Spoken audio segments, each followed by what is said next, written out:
It's Tuesday, and we have a special guest today. Hey, how you doing? This is MarkRashotte, our fearless leader. Yes. And this is really weird because you're driving down the road and I'm standing up. I'm actually only half in the vehicle. So we are driving. Have fun, everybody. Have a good tour. Thanks for joining us, Mark. Bye. That was MarkRashotte, our fearless broker, owner of Royal LePage and the Empire Theatre. That's right. Yep. So anyway, he's great to work with, and we have a lot of fun. We just came out of our meeting. That's right. And just so you know, we had to turn the Christmas music off so we could film this video for you, which is a big deal for Tara. It is a big deal for me. At this time of year because she loves Christmas music. Love Christmas She loves all that is Christmas. I might have dropped a glove outside. Now I know how random gloves wind up in the middle of nowhere. So, we do have a question. What's our question, Tom? Okay, so we run across this lot, and I know we've answered it a little bit in the past, but we're going to cover it again. What is the difference of being qualified and pre-approved? Because a lot of people will go to their bank and they get qualified, right? And they come back and they say, I can afford this type of house. And time again, we ask this question for them: are you sure that you're pre-approved, right? That did you submit your paperwork? Did they go through the whole process with you, or did they just ask you your income and say you could afford a home of this much? So the technicality is pre-approved versus pre-qualified. Yes. Pre-qualified is what you want. Pre-qualified is what you want. Pre-approved is what everybody says and thinks that that's what it does. So the biggest difference between the two is whether they've pulled your credit score or not. It's the biggest difference. Yeah. To see, and verifying your income. Verifying your income. Yeah. So those two main factors can influence whether or not you can purchase a home or not within a certain price range. So we just had somebody that this happened to again, where they went to firm up on their property. They had to waive all their conditions, and when they were doing that, the bank came back and said, no, you can't afford that property. So they couldn't firm up their financing. And it was a big range. It was like a $40,000 difference. Yeah. And it was extremely disappointing to the client, and especially when they're told that this is what they can go out and look for, right? Yeah.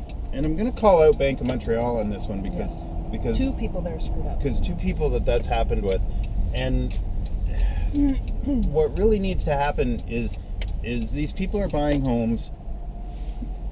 Make sure that you take the time that they know what they can really afford, right? Take the time to submit the paperwork, take the time to pull the reports so that they know what they can afford, because they're trusting your opinion, right? And all we can do is we can ask, and we can try and dig in to make sure that the consumer knows that they got that information from the bank and that the bank knows that they've given the proper information back and forth. But since we can't do it for them, all we can do is ask. And then what happens is if the consumer is confused, which in fairness, it is a very confusing process. Especially for first-time home buyers, which this was.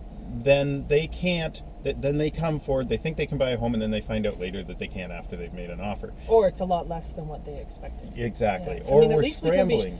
Well, and not only that, it's a waste of our time and our clients' time looking at houses that they can't afford. That's right. Or we end up passing it over to somebody that we trust. Yes. Right? And they find out the truth for us, or they manage to put it together because they work really hard at it. So basically what we're saying is, don't just take the first answer at face value.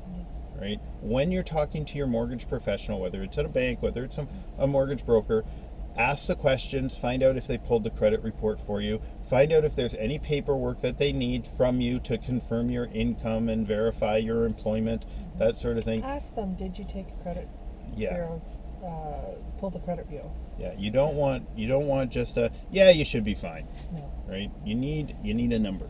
Yes. Right? And if they're not pulling information, right, then you know that they're not digging as deep as they need to dig for you. Okay, so we have 63 O'Hare Street, and that is located in the west end of town. It is a condominium. We have, it's an end unit, which is really great, really large deck, and it's really private in that. Really, I'm going to use really a lot.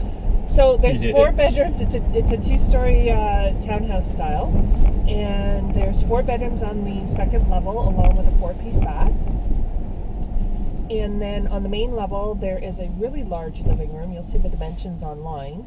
And there's a dining room with patio doors that go out to the big deck. And there's a eat-in kitchen.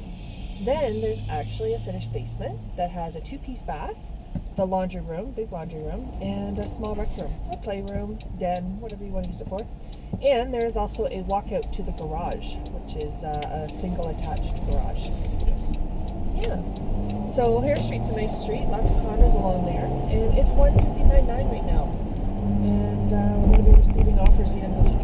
Yeah, which is fantastic. There's not a lot in that price range, so I know you people that are looking for something in that price range. Get out and see it. Yeah, come and take a look at it. Visit the show. Yep. Yeah, beautiful. So excited about that. Yes, you should be. Who got out on Black Friday? I did. Yeah, he was with me. And I actually quite enjoyed it. You usually you don't go out in the crowds and do that sort of thing, but I had fun. you decided to go do it this year, and Totally in the spirit this year. well, we didn't have we had most of our Christmas shopping done, so it wasn't a case that we had hardcore shopping we were trying to get done at Black Friday. So we were literally just going to see the madness. But I gotta say, it was not as mad as I thought it was going to be. This is not the. It was a little crazier in the evening when I went back. Is it? Okay. For Tuesday, out.